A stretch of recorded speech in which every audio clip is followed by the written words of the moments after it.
네, 안녕하십니까. 국민의힘 이종성입니다.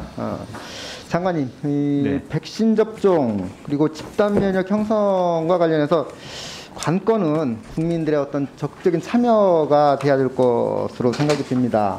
근데 최근에 이제 일련의 상황 때문에 국민들께서 백신에 대해서 좀 많은 불안감이 이제 형성이 되고 있고, 특히 아스트라제네카 백신에 대한, 아까 우리 서정수 의원님도 말씀하셨지만 아스트라제네카에 대한 어떤 불신이 좀 더 크다라는 의견들이 많아요, 국민들께서.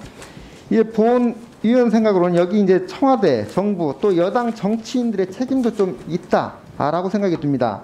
지난 2월달에 우리 국민의힘에서 아스트라제네카 불신을 좀 잠재우기 위해서 대통령께서 2로 접종 하시는 게 어떠냐라고 의견 제기했는데, 청와대도 여기에 대해서 대통령이 먼저 맞을 이유가 전혀 없다라고 반응했고, 심지어 여당 의원들 대통령이 마루타냐 이렇게 무책임한 발언들로 대응을 했습니다.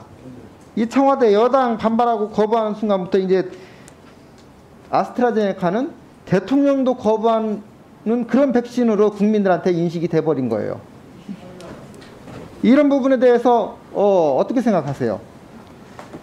한번 자리 잡은 불신이 23일 날 맞는다고 그렇게 쉽게 사그라드는 그런 부분이 아니에요. 이게 인식이라는 부분이. 그래서 정부가 꼭 해야 할 일은 좀 안 하고, 마치 뭐 허위사실 유포자 처벌한다는 말도 안 되는 법안, 이런 걸로 국민들 입만 막으려고 하는 것이 아니냐라는 생각이고요. 이 또 한 가지, 이제 백신 접종한 후에 이제 이상 반응 호소하는 사례, 사망하는 사례도 이제 발생을 하고 있습니다. 앞으로 4월부터 이제 접종이 확대되면은 이런 사례가 더욱 급증할 거라고 생각이 되는데, 정부가 물론 이 피해에 대해서 보상하겠다고 했지만 뭐 지금까지 보상 사례 없죠? 네, 양해해 주시면. 그래서 조사 결과 모두 이제 백신 접종과는 전혀 인과관계 없다라고 결론이 나고 있어요.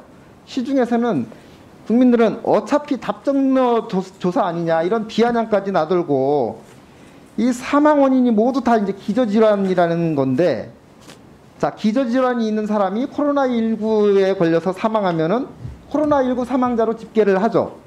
근데 기저질환자가 백신을 맞은 후에 사망하면은 전적으로 기저질환으로 사망한 게 됩니다. 이게 국민들이 상식적으로 이해 납득을 할 수 있나요? 자, 그래서 일부 전문가들도 이 백신이 기저질환을 악화시키는 부분이 있다라고 볼 수 있다라고 의견 내는데, 이래서 이제 이런 백신 접종에 대한 거부 의식을 잠재우기 위해서는 정부가 무조건 아무런 인과관계 없다고만 할 게 아니라, 기저질환자에 대해서는 접종 전에 최소한의 진단, 검사도 할 수 있는 것들 좀 시행하고, 구체적인 데이터도 투명하게 공개해서 국민들 좀 이해시키고 설득시키기 위한 노력이 필요하지 않나라고 생각이 됩니다.